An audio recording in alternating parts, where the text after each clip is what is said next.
wawekezaji wa mwendokasi, na katika hotuba yake hapa amesema tukimwangalia Abood wa Abood bus ana zaidi ya mabasi 100. Ukimwangalia Shabib ana mabasi 50. Ukimchukua Kilimanjaro ana mabasi 100 na yuko kwenye industry kwa miaka 30 tangu na kuwa yupo. Hivi tunaposema tunataka Mtanzania amiliki uchumi wa nchi yake, lakini uchumi wetu upande ukiwa mfukoni kwetu, ni haki tukatafute mtu wa kuweka mabasi kwenye barabara ambazo watu wetu wenyewe wanaweka na wanaweza?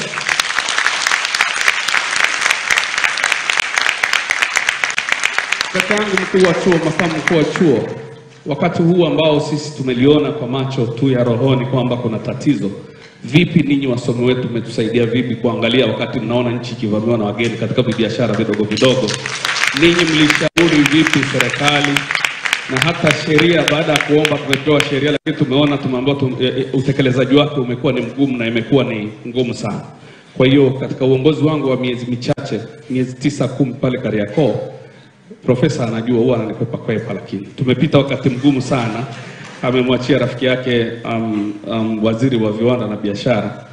Tumekuwa tukihangaika naye sana. Sasa wakati unaposikia profesa anasema kule, wanasema hao wasomi ndio wameharibu nchi, na kule kwetu Kariakoo ndio maneno wanasema, kwa sababu tunaangalia anakuwekea service levy, yani kodi ya huduma unalipa, lakini anakuletea zile huduma zote unalipia. Kila lamika anakuambia vumilia. Kwa hiyo wafanya biashara tuna uwezo wa kutanua na kusaidia nchi ikapata fedha nyingi.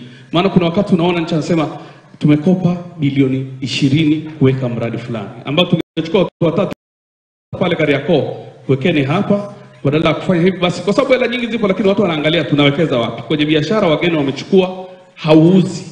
Lakini unakuta jengo kama hili unaona anatafuta mwekezaji, anapewa mwekezaji kutoka nje.